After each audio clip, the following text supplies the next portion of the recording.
अस्सलाम वालेकुम। जो आज का हमारा टॉपिक है वो है ऑन सिंगुलरिटीज। सिंगुलरिटीज के ऊपर आज हम डिस्कस करेंगे। बेसिकली हमारे पास तीन किस्म की सिंगुलरिटीज पाई जाती है। एक रिमूवेबल होती है, एक इसेंशियल होती है और एक पोल होती है। हम ये जो सिंगुलरिटीज हैं ये हम कॉम्प्लेक्स वेरिएबल के अंदर डिस्कस कर रहे हैं, ना कि रियल की डोमेन के अंदर। सो मैं बताऊंगा कि सिंगुलरिटी से आप वाकिफ होते हैं। सिंगुलरिटी वो होती है जहां पर आप वो वाला पॉइंट पुट करो, कोई एक पॉइंट होता है। सिंगुलरिटी बेसिकली एक कोई पॉइंट होता है जो आप फंक्शन के अंदर पुट करो और फंक्शन आपका अनडिफाइंड हो जाए, तो उसको हम सिंगुलरिटी बोलते हैं। हमारे पास इन कॉम्प्लेक्स वेरिएबल तीन किस्म की सिंगुलरिटीज पाई जाती हैं, एक रिमूवेबल, एक इसेंशियल और एक पोल। सबसे पहले मैं रिमूवेबल को डिस्कस करूंगा, इसके साथ साथ इसकी एग्जाम्पल भी दूंगा। रिमूवेबल सिंगुलरिटी कौन सी होती है? ऐसी सिंगुलरिटी जिसको हम रिमूव कर सकें बाय यूजिंग अरिथमेटिक ऑपरेशन, यानी कि किसी जो हमारे पास फंक्शन आया पड़ा है उसको, उसकी जो टर्म्स हैं वो अगर ओपन हो सकती हैं, ओपन होकर कट सकती हैं, आपस में कैंसिल हो सकती हैं, और मुख्तलिफ किस्म के अरिथमेटिक ऑपरेशन को यूज करके, यानी कि एक्सप्रेशन को कैंसिल करके, अगर ऐसे सिंगुलरिटी हमारे पास पाई जाती हैं तो उनको हम क्या कहते होते हैं? रिमूवेबल सिंगुलरिटीज कहा जाता है। इसकी मैं एग्जांपल आपको दिखाता हूँ। सबसे पहले इसकी एग्जांपल डिस्कस करेंगे। हमारे पास इसकी दो एग्जांपल मैंने इधर लेके आया हूँ। पहली एग्जांपल क्या है? वो कहते हैं कि अगर आपके पास एक फंक्शन है जी स्क्वायर माइनस फोर ओवर जी माइनस टू, ठीक है। ऊपर वाले एक्सप्रेशन को क्या मैं ओपन कर सकता हूँ? क्या मैं ऐसे लिख सकता हूँ? मैंने इसको ओपन कर लिया, ऐसे लिख लिया, ठीक है। क्या अब मेरे पास जो एक्सप्रेशन है वो कैंसिल हो सकता है? अब मेरे पास ये एक्सप्रेशन कैंसिल हो गया और मेरे पास फाइनल ये बचा। पहले इसके अंदर सिंगुलरिटी क्या थी कि अगर मैं इस फंक्शन के अंदर जी की जगह पे टू पुट करता तो मेरा फंक्शन अनडिफाइंड हो जाता, ठीक है।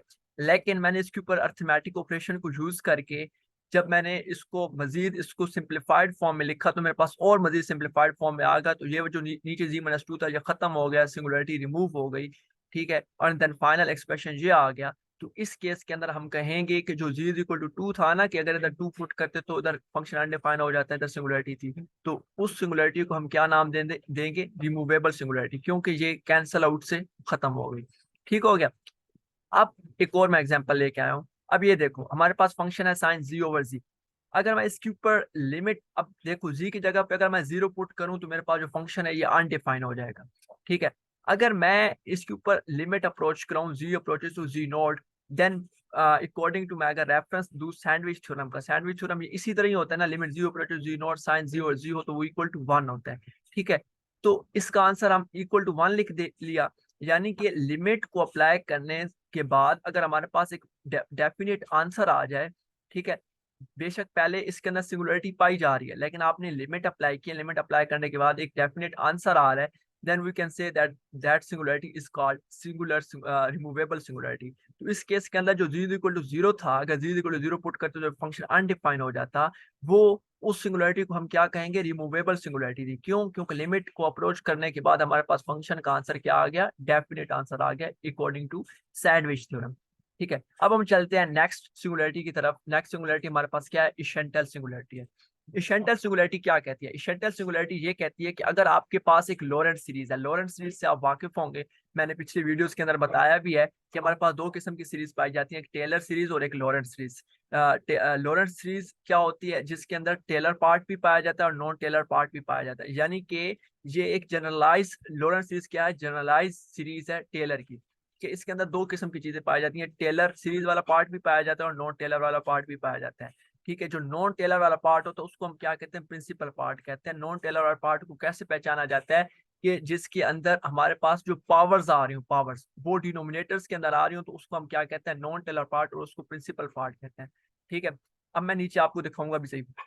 वो कहता है कि अगर प्रिंसिपल पार्ट है, जो नॉन टेलर पार्ट है, जो वो अगर इनफाइनाइट टर्म्स रखता हो, यानी कि उसकी एक फाइनाइट टर्म्स ना हो, वो लामहदूद टर्म्स हो, तो और तो उस तरह की सिंगुलरिटीज को हम क्या कहेंगे? इसेंशियल सिंगुलरिटीज कहेंगे। मैं आपको एग्जांपल के जरिए इसको समझाना चाहूंगा।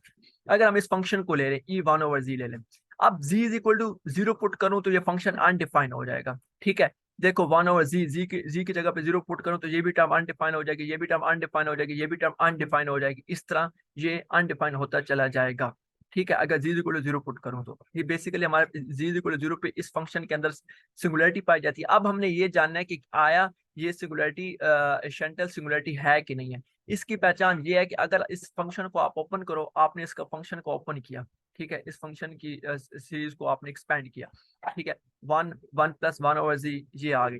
अब देखो ये बेसिकली हमारे पास क्या है, एक ये लोरेंट सीरीज की टर्म्स को शो कर रहा है। देखो ये हमारे पास क्या है, टेलर पार्ट है। ये जो जी की जो होती है, जी की पावर अगर डिनोमिनेटर में आ जाए तो उसको हम नॉन टेलर पार्ट कहते हैं। इसको प्रिंसिपल पार्ट का भी नाम देते हैं। ये पहली टर्म आ गई, दूसरी टर्म आ गई, तीसरी टर्म आ गई, इस तरह ये चलते जाए इनफाइनाइट टर्म्स आएंगी जिसके अंदर जी की जो पावर होगी वो डिनोमिनेटर में होगी। और वो यानी कि प्रिंसिपल टर्म्स हमारे पास इसके अंदर कितनी है, इनफाइनाइट है। Then that singularity is called essential singularity. इसके अंदर हमारा जी इक्वल टू 0 क्या है, इसेंशियल सिंगुलरिटी है। ठीक है, अब हम चलते हैं इससे अगली सिंगुलरिटी की तरफ, पोल सिंगुलरिटी। पोल सिंगुलरिटी हमारे पास क्या होती है, पोल सिंगुलरिटी हमारे पास ऐसी सिंगुलरिटी होती है कि अगर हमारे पास जो लोरेंट सीरीज है उसके अंदर जो प्रिंसिपल पार्ट है वो हमारे पास लामहदूद टर्म ना रखता हो, बल्कि वो एक फाइनाइट टर्म्स रखता हो। यानी कि जो हमारे पास बेसिकली हम डिस्कशन कर रहे हैं सिंगुलरिटीज के ऊपर, यानी कि जिस पॉइंट के ऊपर हमारे हमारे पास जो फंक्शन अनडिफाइन हो रहा है, ठीक है, वो ठीक है वो हो रहा है और उसकी हमने सिंगुलरिटी जाननी है, तो हमने देखना पड़ेगा कि उस फंक्शन की जब हमने सीरीज ओपन की, उसकी सीरीज ओपन करने के बाद उसके अंदर जो एक हमारे पास टेलर पार्ट आ रहा है और एक नॉन टेलर पार्ट आ रहा है। नॉन टेलर पार्ट को हम प्रिंसिपल पार्ट कहते होते हैं। जो प्रिंसिपल पार्ट आ रहा है वो अगर फाइनाइट टर्म्स रखता हो, यानी कि उसकी 4 हो, 5 हो, 6 हो, देन दैट सिंगुलरिटी, और उस तो फिर उसके अंदर हम सिंगुलरिटी को क्या नाम देंगे, पोल सिंगुलरिटी का नाम देंगे। देखो ये किसी एक फंक्शन की सीरीज एक्सपैंड हुई पड़ी है। देखो ये हमारे पास टेलर पार्ट है, ये भी टेलर पार्ट है, क्योंकि जो जी की पावर है वो नोमिनेटर के अंदर है, डिनोमिनेटर के अंदर नहीं आ रही। ठीक, लेकिन इसके अंदर क्या है, डिनोमिनेटर के अंदर जी की पावर आ रही है। जी के साथ बेशक कोई ऐड और सब्ट्रैक्ट और मल्टीप्लाई और इससे कोई गर्ज नहीं है, लेकिन जी की जो पावर है वो डिनोमिनेटर में आ रही है। ठीक है, तो ये हमारा क्या होगा, प्रिंसिपल पार्ट होगा, पहला ही प्रिंसिपल टर्म, दूसरी प्रिंसिपल टर्म। देखो तो हमारे पास जस्ट दो टर्म्स हैं, यानी कि लामहदूद नहीं है, एक महदूद टर्म्स हैं, दो टर्म्स हैं। ठीक है, तो हम गिन सकते हैं। तो इस तरह की सिंगुलरिटी को हम क्या कहेंगे, पोल सिंगुलरिटी। और देखो सिंगुलरिटी का मैं नाम क्यों दे रहा हूँ, अगर मैं z इक्वल टू 1 पुट करूँ तो ये फंक्शन, ये वाली जो टर्म्स है अनडिफाइन हो जाएंगे इस पॉइंट के ऊपर, इस पॉइंट के ऊपर। ठीक है, तो इस वजह से जो हमारे पास ये सिंगुलरिटी है वो कौन सी सिंगुलरिटी है, पोल सिंगुलरिटी है। ठीक है, क्योंकि महदूद टर्म है और z इक्वल टू 1 पे हमारे पास जो सिंगुलरिटी पाई जाती है वो पोल सिंगुलरिटी है। और जब पोल होते हैं तो इसके अंदर हम ऑर्डर भी बताते होते हैं कि जो सिंगुलरिटी है उसको ऑर्डर क्या है। देखो हमारे पास z इक्वल टू 1 है, हम प्रिंसिपल टर्म्स के अंदर देखेंगे कि z इक्वल टू 1 के ऊपर कौन कौन सी जो सबसे हाईएस्ट पावर वाली होगी ना टर्म, ठीक है, उसको हम कहेंगे कि इसका ये ऑर्डर है। z-1 है, इसकी पावर 1 है, z-1 इसकी पावर 3 है, तो अब ये हाईएस्ट पावर है ना 3 है, 1 से ग्रेटर है, तो हम इसका कहेंगे कि इस सिंगुलरिटी, पोल सिंगुलरिटी का ऑर्डर क्या है, 3 है। ठीक हो गया, तो ये कंसेप्ट था, मैंने बता दिया। अगर इधर 1 होता, अगर मिसाल के तौर पर ये 3 ना होती, जस्ट ये वाली टर्म होती, तो हम फिर क्या कहते हैं कि इसका ऑर्डर क्या है, 1 है, और जिसका ऑर्डर 1 हो उसको हम सिंपल पोल भी कहते होते हैं।